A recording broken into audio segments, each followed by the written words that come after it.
Evening everyone. तो आज का हमारा टॉपिक है डेंगू फीवर यानी कि डेंगू बुखार। तो सबसे पहली चीज बात करते हैं, इसका दूसरा नाम भी एक है यानी कि हड्डी तोड़ बुखार के नाम से भी इसको जाना जाता है। अब हड्डी तोड़ बुखार यानी कि आप लोग बहुत बेहतर तरीके से समझ रहे होंगे, यानी कि इस बुखार में पेशेंट को इतना दर्द महसूस होता है जैसे कि एक हड्डी के टूटने का दर्द होता है। ओके, चलिए अब हम जानते हैं डेंगू होता क्या है। तो जो डेंगू फीवर है ये एक विषाणु जनित रोग है और ये जुलाई से नवंबर तक इसके केसेस आप लोग भी अपने आसपास में देखते होंगे, सुनते होंगे। इस समय पे ये केसेस ज्यादातर देखने को मिलता है। अब ये विषाणु जनित रोग है, उसी के साथ में एक और चीज याद रखना है, ये एक संक्रामी रोग है जो एक व्यक्ति से दूसरे व्यक्ति में फैलता भी है। पर यहाँ पे जो वाहक का काम करता है उसके बारे में थोड़ी हम चर्चा करते हैं। जैसे कि यहाँ पे एक मॉस्क्यूटो यानी कि मच्छर क्या है, वाहक का कार्य करता है, यानी कि जिसका नाम है एडिस इजिप्टी मच्छर। अब ये करता क्या है, जैसे कि एक संक्रमित व्यक्ति है, अब उसको जैसे ही ये मच्छर उसके कांटेक्ट में आया यानी उसके ब्लड में उसको काटा, अब वहां से ये मच्छर पहले तो संक्रमित नहीं था, बट उस व्यक्ति को जो इन्फेक्टेड था डेंगू से, उसको काटने के बाद ये मच्छर भी इन्फेक्टेड हो जाता है। उसके बाद ये दूसरे व्यक्ति को जब ये संक्रमित मच्छर काटेगा तो डेंगू के चांसेस हो सकते हैं, डेंगू की कंडीशन पेशेंट में देखने को मिलती है। तो आप लोगों को यहाँ पता चल गया कि एक व्यक्ति से दूसरे व्यक्ति तक इस डेंगू का ट्रांसमिशन किस प्रकार हो रहा है। यानी कि अगर पूछा जाए ट्रांसमिशन कैसे हो रहा है तो आप लोगों का जवाब होना चाहिए एक संक्रमित मच्छर जिसका नाम है एडिस इजिप्टी। चलिए तो हम और आगे की तरफ बढ़ते हैं। अब जानते हैं कि ठीक है डेंगू फीवर तो हो गया, अब लक्षण क्या है जो पेशेंट में देखने को मिल सकता है।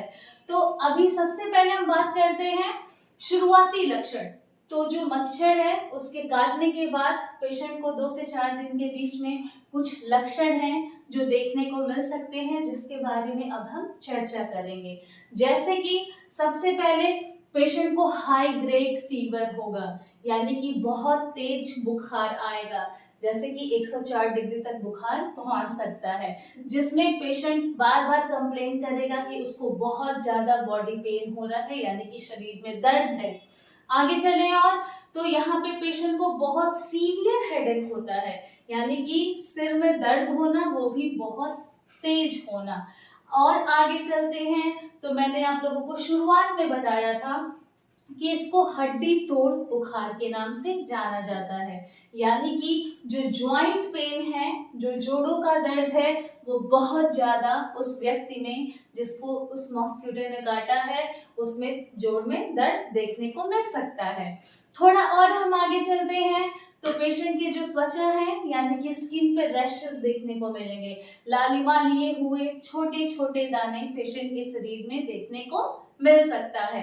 आंखें जो है वो धसी धसी रहेंगी। उसी तरीके से पेशेंट क्या होगा, बहुत ज्यादा कमजोर होने लगता है, भूख में कमी आने लगती है। उसी तरीके से पेशेंट कमजोर हो रहा है तो ऑब्वियसली उसके स्लीप साइकिल भी डिस्टर्ब हो सकती है। और हम आगे की तरफ बढ़ते हैं तो हमने आप लोगों को बता दिया था शरीर में बहुत ज्यादा पेशेंट को दर्द का अनुभव भी होगा। चलिए आगे की तरफ और बढ़े तो कुछ ऐसे भी लक्षण हैं जो पेशेंट में सीवियरली रूप ले सकते हैं और खतरनाक हो सकते हैं। जैसे कि जो 24 से 48 घंटे होते हैं उस समय सबसे घातक समय होता है, अगर व्यक्ति बच गया तो रिकवरी बहुत बेहतर होती है, नहीं तो व्यक्ति की मृत्यु हो जाती है।